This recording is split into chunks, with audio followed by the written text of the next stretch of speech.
ناظرین، یہ جو سیز فائر ایگریمنٹ ٹائپ چیز ہوئی ہے، اس کے بعد ہم نے دیکھا کہ جو سید علی شاہ گیلانی صاحب کے ریپریزنٹیٹیو ہیں یہاں پاکستان میں، ان کی طرف سے ایک پریس ریلیز بھی ایشو ہوا اور انہوں نے اس کو کہا کہ اس سے کافی جو ہے کشمیری جو جد و جہد ہے اس کو نقصان پہنچے۔ اس کے بعد ہم نے ٹویٹر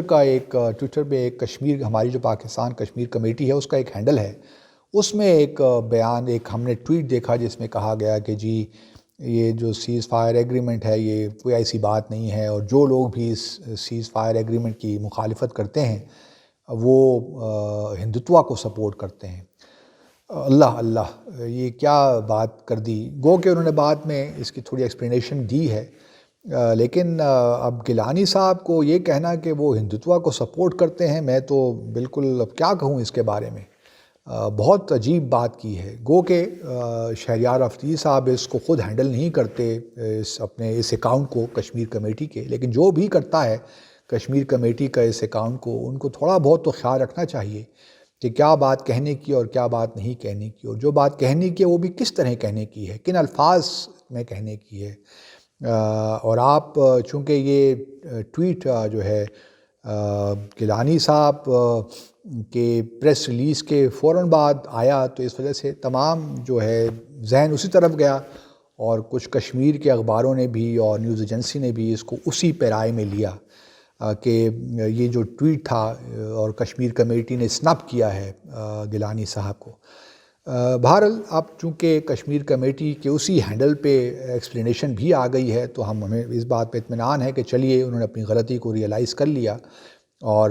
اس کو ایکسپلین بھی کر دیا، تو یہ خوشی کی بات ہے۔ لیکن یہ بات یاد رہے دوستو کہ مقبوضہ جموں اور کشمیر میں گیلانی صاحب کی جو حیثیت ہے وہ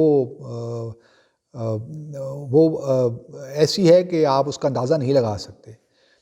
لوگ ان پہ اعتماد کرتے ہیں، اور یہ اعتماد ایک دن کی کمائی نہیں ہوتا، اس میں دہائیاں لگ جاتی ہیں کہ آپ کسی اپنے لوگوں کا اعتماد آپ کو حاصل ہو۔ اور گیلانی صاحب کو اللہ تعالیٰ صحت دے، زندگی دے، جو قربانیاں انہوں نے دی ہیں اور جس سیسا پلائی دیوار کی طرح وہ کھڑے رہے بھارت کے غاصبانہ تسلط کے خلاف، وہ انہی کا خاصہ ہے۔ اور صرف وہ نہیں، ہزاروں لاکھوں کی تعداد میں لوگ کھڑے ہیں اور ابھی تک کھڑے ہیں۔ جو جبر ہے استعداد کی پالیسی جو بھارت کی، اس کے خلاف ابھی تک کشمیری کھڑے ہیں۔ تو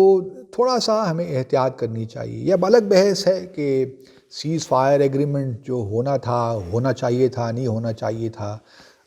میری اپنی رائے بھی یہ شاید ہے کہ گو کہ سیز فائر ایگریمنٹ انڈرسٹینڈنگ تو 2003 سے تھی، اس کے بعد پاکستان میں نے پہلے بھی کہا کہ 2015 میں ہم نے پروپوز کیا تھا۔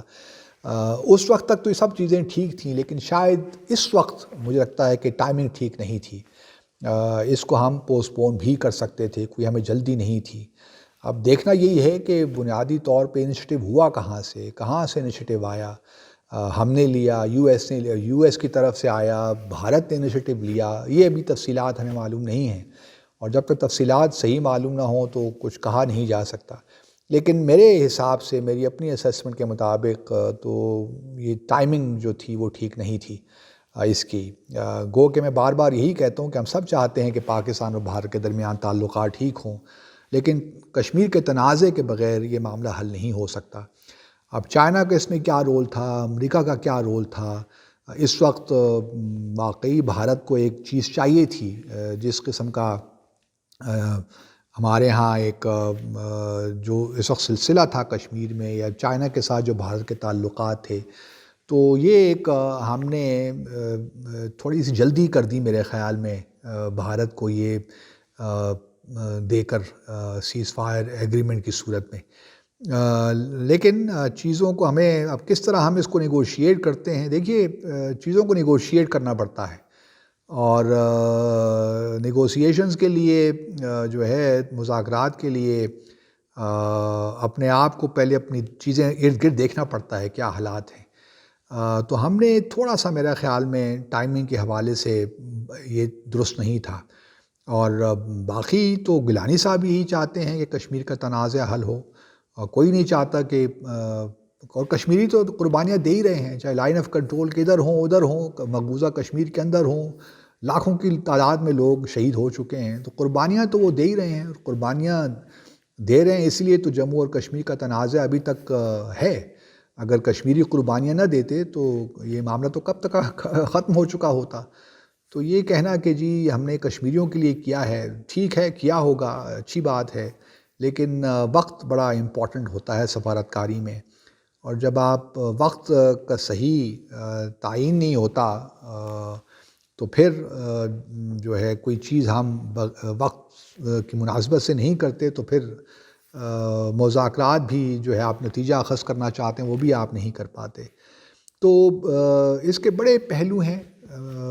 لیکن میں جو ہے پاکستان میں اب یہ ایک قسم کا چل پڑا ہے کہ بڑا زبردست کام ہوا ہوگا، لیکن بات اتنی سی ہے کہ جو ہے کوئی ہمیں کوئی ایسی خاص توقعات بھی نہیں رکھنی چاہیے۔ بھارت، جس طرح میں نے پہلے بھی کسی ایک موقع پہ کہا ہے کہ بھارت نے ہمیشہ ہمیں الجھایا ہے باہمی دو طرفہ مذاکرات میں، اور ہماری کشمیر پہ جو پوزیشن ہے اس کو ہمیشہ کمزور کیا ہے۔ تو دیکھتے ہیں آگے کیا ہوتا ہے، ممکن ہے کوئی اچھی خبر بھی مل جائے، لیکن لگتا نہیں ہے کہ کوئی ہمیں اچھی خبر ملنے والی ہے۔ آپ سب کا بہت شکریہ۔